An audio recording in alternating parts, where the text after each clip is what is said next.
और नाज़रीन, पाकिस्तान में एक और पानी का तनाज़ा जिस तरह से दोबारा रीसर्फेस हो रहा है और बंजर जमीनों को जो सैराब करने का अमल है, जहां पे कनाल प्रोजेक्ट्स आपको पता है SIFC अगेन उसके अंडर ग्रीन इनिशिएटिव उसके तहत मुल्क भर में जदीद तकाजों से हम आहंग एक कोऑपरेटिव एग्रीकल्चर फार्मिंग पर फोकस किया जा रहा है। लेकिन सिंध से जिस किस्म के तहफ़्फ़ुज़ात, एतराज़ात और जो सख्त मुखालफत सामने आ रही है उसकी वजूहात जरूर जानेंगे। सो इस तनाज़े में बात करेंगे, उसका हल किस तरह से मुमकिन है, इस पर गुफ्तगू होगी। अयाज लतीफ पलीजो साहब, सरबराह कौमी अवामी तहरीक, इस वक्त हमें ज्वाइन कर रहे हैं प्रोग्राम में। पलीजो साहब अस्सलाम वालेकुम, बहुत शुक्रिया आपने प्रोग्राम के लिए वक्त निकाला। पलीजो साहब, ये जो मामला है, ये जो सरसब्ज जमीनों, और आपका मैं जिक्र जरूर करूंगी उस स्टेटमेंट का जो आपने एक टीवी टॉक शो के दौरान बोला कि दुनिया भर में ऐसा कहीं नहीं होता कि सरसब्ज जमीनों को प्लॉट स्कीम के हवाले कर दिया जाए और जो बंजर जमीनें हैं उसको आबाद करने की तरफ आप इस किस्म की जो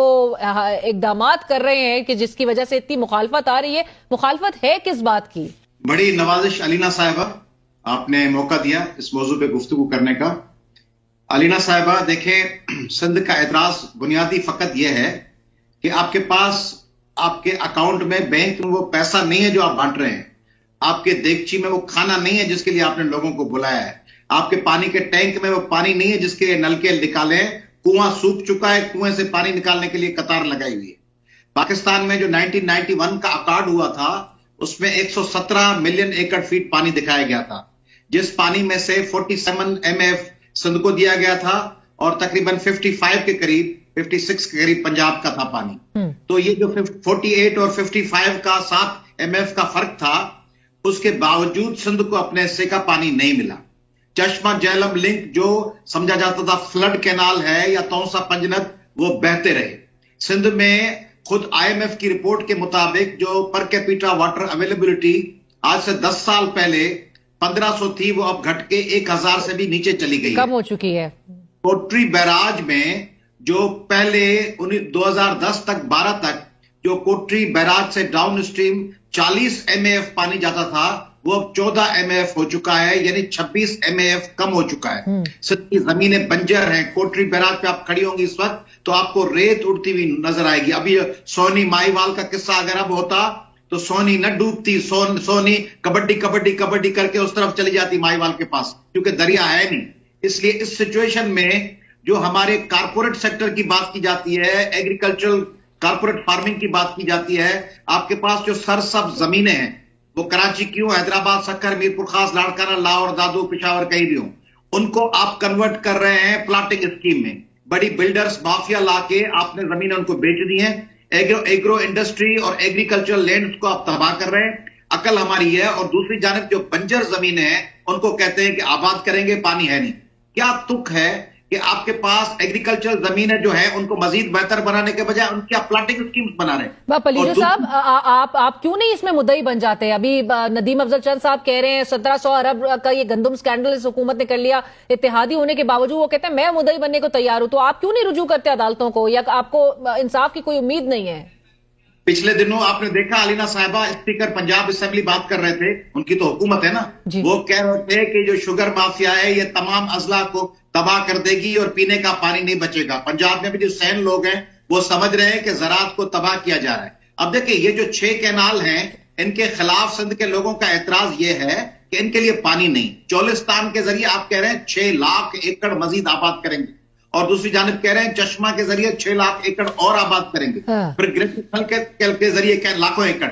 इन लाखों एकड़ों के लिए पानी कहां से आएगा? आप कह रहे हैं कि फ्लड में आप जमीन आबाद करेंगे, किसानों को बसाएंगे, फिर कहेंगे 9 साल पानी नहीं है, अब खामोश होकर बैठ जाओ, 10वें साल फ्लड आएगा। ये सारा फ्रॉड है, ये एक्सचेंज है कि आप इक़्तिदार में रहे, उसके एवज सिंध का पानी ले लें। सो क्या पलीजो साहब, इनको इदराक इस बात का नहीं हो रहा कि आने वाले टाइम में किस क्राइसिस की तरफ मुल्क को धकेल रहे हैं? 1947 से इनको इदराक है। 1947 से ऑनवर्ड्स ये तो ऊंट के गले में तख्ती लटका के कहते थे कि थैंक यू अमेरिका। ये तो वो लोग हैं जो समझते थे कि हम कभी सीटों में जाएंगे, कभी नेट्रो में, कभी RCD बनाएंगे, और 2 साल के बाद वो प्रोजेक्ट ड्रॉप कर देते हैं। जो नई गवर्नमेंट आती है पुरानी गवर्नमेंट्स के स्कीमों को खत्म करके अपनी नई तख्तियां लगाती है। यहाँ कोई इदराक है कि हम साइंस को, तरक्की को, तालीम को, सेहत को आगे बढ़ाएं? इनका इदराक फकत यह है कि मैं अपने नाम की तख्ती से कोई काम करूं, वाह हो जाए, 2-4 साल के बंदा रिटायर हो जाएगा, फिर वो ला ताल्लुक होकर चला जाएगा कहीं जर्मनी, अमेरिका, फ्रांस, और यहाँ के लोग तबाह और बर्बाद हो जाएंगे। ये बगैर इदराक के आपके पास अशराफिया और इक़्तिदार है, वो सिंध को इस तरह ट्रीट कर रहे हैं जैसे कॉलोनी हो, जैसे आपने सब्जुकेट किया हो, इन्वेड किया हो। सिंध अपनी रजा से पाकिस्तान में शामिल हुआ है, पाकिस्तान हमारा मुल्क है, उस मुल्क में आप हमसे ऐसे ट्रीट किया जा रहा है जैसे हमें आपने फतह किया हुआ है। मफ्तू इलाका तो नहीं है ना। राइट, बट इसका हल क्या है और ग्रीवेंसेस कैसे और किस फोरम पे सुने जाएंगे फिर बलीजो साहब? ये आगे बढ़े जा रहे हैं इस प्रोजेक्ट को लेकर। कौन सा forum Alina? CDWP, central development working policy group जो है, या सीसीआई में 5 मेंबर दूसरे सूबे से, 3 है बकिया 3 सूबों से, या इरसा, इन तमाम जगह, या पार्लियामेंट, ये पाकिस्तान में होना चाहिए था पैरिटी। पाकिस्तान जब ईस्ट और वेस्ट पाकिस्तान का तनाजा था, तो ईस्ट पाकिस्तान को सब्जुगेट करने के लिए वेस्ट पाकिस्तान को इक्वल नंबर देके सारे सूबे मिला दिए गए। उसके बाद फिर आ गया 1 मैन 1 वोट। उसके नतीजे में यह हो गया कि एक सूबे के पास अददी अक्सरियत आ गई। अब कौमी असेंबली में उनकी अक्सरियत है, सेनेट में अपने लोग कराची से भी इलेक्ट करवा लेते हैं, सेनेटर और केपीके से भी करवा लेते हैं। वो होते पंजाब के मगर हो जाते हैं केपीके के कोटा पे, सेनेटर और सिंध के कोटा पे। सेनेट में ये सिचुएशन है। कौमी असेंबली के लोग ला ताल्लुक है सिंध से, 60 से ज्यादा कौमी असेंबली के मेंबरान हैं। उनको आप सिंध के 60 कौमी असेंबली के मेंबरान को एक लफ्ज बोलते हुए नहीं सुनेंगे। उनको पता है कि हमें जरदारी साहब को खुश करना है, जरदारी साहब ने ऐवान सदर में मंजूरी दी है, इसलिए उनको एक लफ्ज नहीं बोलना। तो सदर साहब तो कहते हैं उनकी मजबूरी है, इनके साथ चलना है। क्या मजबूरी है मुझे बताएं? जब उनके सहारे पे गवर्नमेंट बनी हुई है, ऐसी मजबूर तो एमक्यूएम और एएनपी और पीटीएम और चौधरी शुजात भी नहीं होते, जैसे मजबूर सैकड़ों सीटों के साथ जरदारी साहब हैं। 2-2 सीटों वाले अपनी पॉलिसीज चलाते थे। इनके पास 60 असेंबली, कौमी असेंबली, 170 का सिंध असेंबली, बलूचिस्तान की हुकूमत, सदर इनका, सेनेट इनका। इनमें क्या मजबूरी? मजबूरी सिर्फ यह है कि हमें वजारत उज़्मा दे दें आइंदा। इस वक्त मजबूरी यह नहीं है। इस वक्त यह है कि हम डील कर रहे हैं 2024 के इलेक्शन में आपने हमें जितवाया, उसकी एवजे में, उसके जवाब में अब आपको ये सारे प्लेट में सजा के दे रहे हैं, पानी, वसाइल, रोजगार, सब। इसलिए इस पे उनका निगोशिएशंस कामयाब हुई थी 2024 के जनवरी-फरवरी में, उसके नतीजे भुगत रहे हैं। आपको लगता है कि एहतजाज अब शिद्दत इख्तियार करता हुआ नजर आ सकता है? जब तक पॉलिटिकल पार्टीज के हाथ में मामला था तो वो कंट्रोल रहेगा, क्योंकि पॉलिटिकल पार्टीज नॉन वायोलेंट होती हैं। अब लोग खुद निकलना शुरू हो गए हैं, तालिब इल्म निकले हैं, किसान निकल रहे हैं। अब उनके पीछे कोई ऑर्गेनाइज फोरम नहीं होगा, वो पता नहीं क्या करेंगे एक स्टेज के बाद। ये बड़ी भयानक सूरत हाल है, और उसमें जवाब ऐसे आ रहे हैं जैसे मलका बरतानिया देती थी कि अगर आपके पास आटा नहीं है तो केक खाएं। तो ये जवाब सरकार का ऐसा है कि पानी जब होगा इस्तेमाल करेंगे, अपने हिस्से का कर रहे हैं, वो फ्लड आएगा उसको इस्तेमाल करेंगे। सिंध के लोगों को ये अपना स्टेक होल्डर नहीं समझ रहे। बात क्लियर है कि वफाक सिंध को स्टेक होल्डर नहीं समझ रहा, स्टेक होल्डर वो जरदारी साहब को समझ रहे।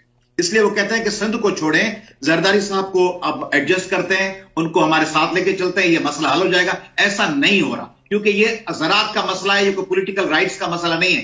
ज़राअत सिंध के लोगों की शहरग है, उनका रोजगार है। कराची को पानी नहीं मिलेगा, आपके सबसे बड़े इकोनॉमिक कैपिटल का पानी बंद हो जाएगा जो कोटरी बैराज से निकल रहा है। सिंध में एक कहत जैसी सूरत हाल हो जाएगी। वो ये नहीं समझ रहे, उसके नतायज ये फौरी नतायज के साथ जुड़े होते हैं हमारे इक़्तिदारी हुक्मरान। इनका वास्ता नहीं होता कि 5, 10, 50 साल के बाद क्या होगा, वरना बंगाल हमारे साथ ना होता, वरना केपीके और बलूचिस्तान में इतने हालात खराब होते क्या? ये आरजी अगले 10-15 दिन से आगे ये देख नहीं सकते।